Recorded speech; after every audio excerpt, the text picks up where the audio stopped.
Well, you knew this was coming. Time for your Bowie Silver to dive into one of the greatest works in fiction ever produced by human or gorilla hands, the incredible masterpiece that is Gintama. Immediately, a lot of you who have not seen the show are probably confused by that claim. Masterpiece? But Gintama is a comedy, I hear most of you thinking. And you would be correct, Gintama is indeed a comedy. It's the best comedy of all time. But calling Gintama simply a comedy fails to capture what Gintama is truly about. Gintama is one of the most bizarre stories I've ever read or watched, but it is beloved by its loyal 17 fans for a reason. Gintama dominates the top 10 on my anime list for a reason, and by the time this video is up, you will understand why. Before we dive balls deep into analyzing, some quick context for those of you who have not watched the show. Gintama takes place in Edo period Japan, land of the samurai, but instead of how history normally went down, it's been captured and conquered by aliens known as the Yamato, who can now be seen walking around on a normal day-to-day basis, and are complete assholes to the people of Japan.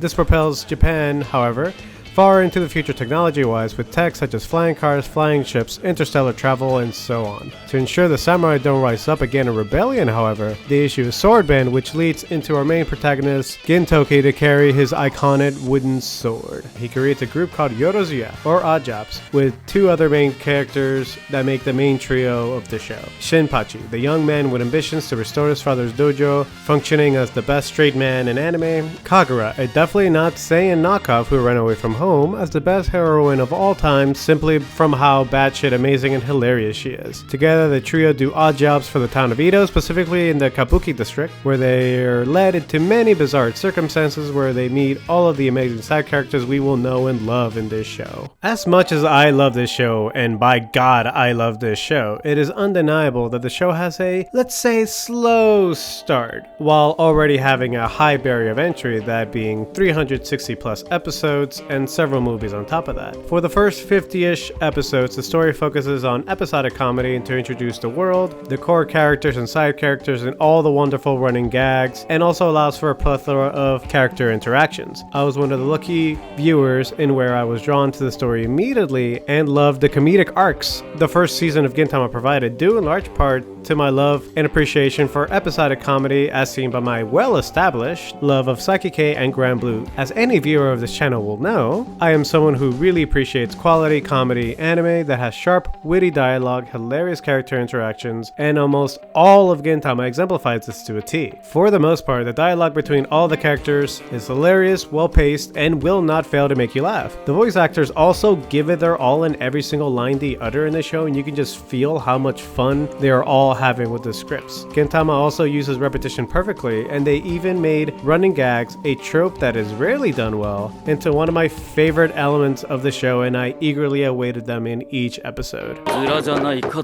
So while I understand people may feel compelled to skip the comedy to go right into the quote-unquote good parts, viewing the show in such a dichotomous relationship of comedy slash good parts is a mistake and fundamentally misses a major point of the story. The comedy sections, which admittedly do make up a large part of the story, are what makes the serious arc stand out, gives them flavor, impact, and the context needed to make the very serious moments of the show strike home, and overall enhances the quality of the overall narrative story. This supportive relationship works both ways. On my second watch through, I caught myself enjoying the slice of life comedy arcs and standalone episodes way more than the first time around, now that I had the deeper understanding of character dynamics and their backstories. So yeah, don't skip the beginning of Gintama. It is required reading that will be on the quiz. What makes Gintama so special is its mastery in allowing the viewer to gradually build an emotional relationship and connection with each of the characters and their personal journeys through the use of comedy. From the first episode, Gintama is meticulously casting this huge, interconnected framework from which to spin its narrative, but you don't notice because Gintama masks it beautifully by keeping the viewer distracted by amazing comedy.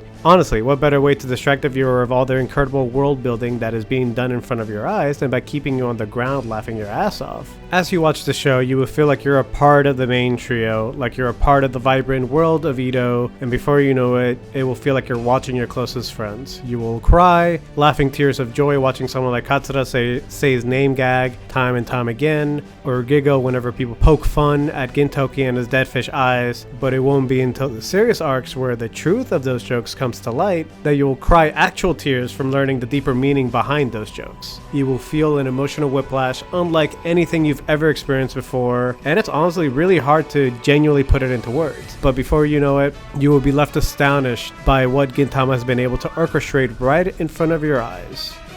But yeah, still only just a comedy anime, right? Gintama integrates character development and emotional investment into every facet of its storytelling. Small comments made by characters have major plot significance without feeling forced in. The running jokes and gags all serve a purpose. Well, except for Shin's glasses. That one is just funny. Shin's soul is literally just his glasses. And seemingly small side characters can, before you know it, be fleshed out and given complete backstories that oftentimes ties into other important characters in the show. Gintama's comedy serves a dual purpose of making you laugh while also emphasizing the gravity and importance of the serious moments as well. When Gintama is funny, you will laugh your ass off like you've never laughed before. But when it wants to be serious, Gintama rivals the all-time greats such as Hunter x Hunter, Attack on Titan, and others for quality of writing, if not surpasses them outright. Gintama taps into something uniquely special, something no other show has ever been able to do for me. I am not a religious or even a spiritual person, but I can genuinely say that watching Gintama truly made me feel something resonate within my soul. This story is the greatest example I can give for anime in terms of payoff on investment. It's gradual, and it sneaks up on you, but over time you will come to truly resonate and appreciate all the wonderful cast of characters in this show, foremost among them being, in my opinion, the greatest anime character of all time,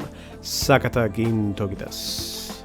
Gintoki is without question my favorite protagonist character of all time. Hell, I named my cat after him for God's sake, and it's the nickname I use on this channel if you needed more evidence. Despite the show first making it seem that he's lazy, aloof, sarcastic, and never pays his rent on time, the more you watch, you quickly realize this is a front to cover the immense trauma he has suffered throughout his life. Gin is a man who grew up in poverty, never knew his parents, and from an early young age had to kill to survive during a brutal war. Despite living through this hell, despite losing many that were close to him, despite every reason to succumb to the hopelessness of the world, Gintoki persevered and simply tries to live his life and be happy with those around him. He's a character that, despite the horrors of the world, doesn't try to shut himself away. Instead, he is a character who will laugh alongside you and try to make light of any situation, no matter how bleak. I love that the show lets you slowly learn about this as you make your way through the series instead of all up front like many other series would. Small comments such as characters joking about his dead fish eyes have huge significance. He is genuinely dead inside but is doing his best to push forward, or even his addiction to sugar, sweets, and strawberry milk, which is funny at first, but then you realize he's addicted to sweets because the rest of his life has left such a bitter taste in his mouth. I already loved Gintoki, but what elevated him above and beyond all others is when I started to notice all these small quirky behaviors,